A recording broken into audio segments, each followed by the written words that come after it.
চিন্তা করেছি। ওষুধটা করে ওষুধটা লেগে ভালো হইতো। হুম দামি বটি খাই। হুম আর সুগার তো চলছি। আর সুস্থ দেখা দিছিল সেটা 7 বার করে হয়তো চলবে। আবার প্রেশারের ওষুধটা লাগছে জানো। হুম ওই এদিকে আয়। খাও না কেমন নাও খাটা খাই।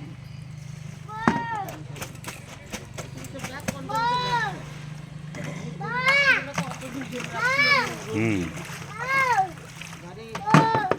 এসিতে এটা হওয়ার পরে ভালো আছে। তারপরে আরো 2টা রিপোর্ট করবো বেলাতে টিকা করবো। 2টা রিপোর্ট করে 3 দিন করে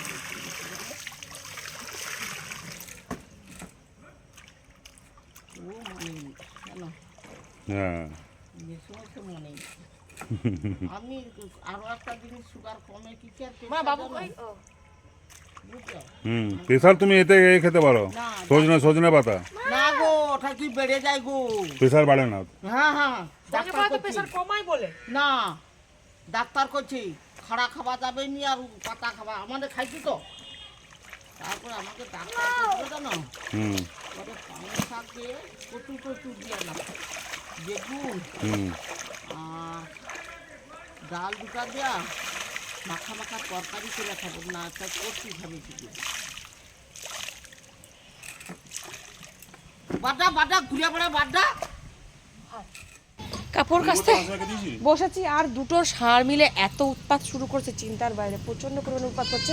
সেই 11 পুকুর পাড় থেকে আবার এদিক থেকে ওদিকে দেখো মাসিমা তাড়া করছে, দেখেছো? ওইদিকে পরে চলে এসেছি, এই থেকে ওদিকে ওই থেকে ওই তাড়া করছে। কোনো মতো কাপড়গুলো শুধু কেচেছি আর কিছু না।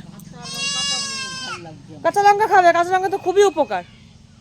কাঁচা লঙ্কা খাবে, হ্যাঁ বেশি খাবে না কিন্তু কাঁচা লঙ্কাটা খাবে, উপকার। খারাপ তো না, তুমি তো আর এমনি চিবিয়ে খাচ্ছ না, একটু মুড়ির সঙ্গে খেলে কিন্তু ভাতের সঙ্গে খেলে এই যা।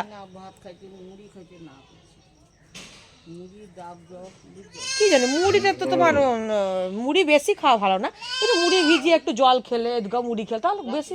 খাইনি হ্যাঁ তাহলে তাহলে অল্প করে তো মুড়ি খাবে, তুমি কি থরি গাদা খাচ্ছ?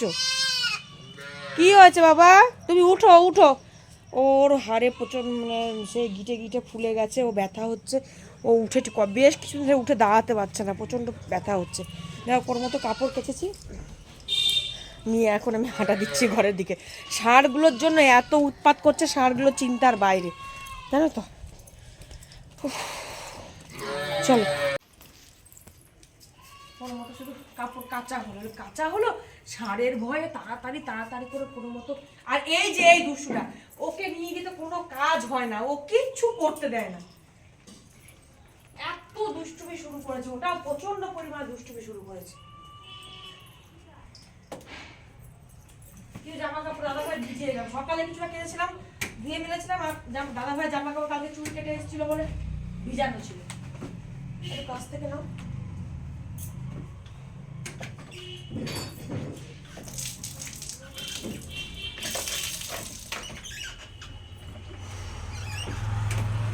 ওর মতো রান্না বসিয়েছি, রান্না কিছু আজকে শুধু পালং শাক দিয়ে কচু মসুর ডাল সোয়াবিন সব দিয়ে একটা ঘন্ট মতো তরকারি আর ভাত আর মোটা রুটি খেয়েছি।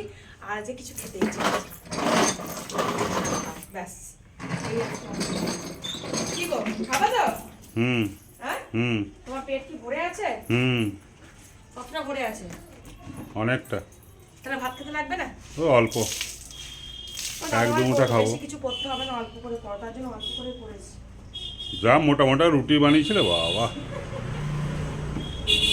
ও দেখো দুষ্টুটাকে দেখো ওকে দেখো কি করছে, দেখো ও জামা কাপড় সব জামা কাপড় দেখো কি করছে, দেখো কি বদমাশি করছে, দেখো দেখো ধোয়া জামা কাপড়গুলো বার করছে। হ্যাঁ নিচে ফেলবে। দেখি তো লাঠিটা কইরা দেব, মার দিব।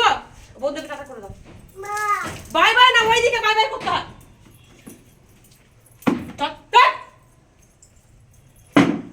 চলো দেখা হচ্ছে একটু পরে। তো এই দেখো ভাত বসিয়েছি, ভাতটা ফুটছে, আর এই দেখো আমার তরকারি আমার এখানে হয়ে গেছে, ফোড়ন দিব। এই দেখো ধরে পাতাটা মধ্যে রেডি করে নিয়েছি, আর এখানে পেঁয়াজ আর রসুন গোটা গোটা করে রসুন রেখেছি, ফোড়ন দেবো। আর এই যে বেগুন পোড়া, সকালে বেগুন পোড়া করেছিলাম, এই দেখো বেগুন পোড়া রয়েছে। তো চলো তরকারিটা করে নিই। আর পাপা সোনা প্রচণ্ড পরিমাণ দুষ্টু করছে, ওকে চান করাবো, খাওয়াবো, এবারে প্রচণ্ড বায়না করছে, জেদ করছে, ওর ঘুম পেয়ে গেছে, যেহেতু ও সকালের দিকটা ঘুমোয়নি সকালের দিকটাতে, তার জন্য। তো চলো আজকে তো টাটা বাই বাই, সবাই দেখা হচ্ছে আমার নেক্সট ব্লগে, সবাই পাশে থেকো, আমার সঙ্গে থেকো, এটুকুই বলবো আজকে তো tata bye bye, love you সবাইকে, ভালো থেকো সবাই।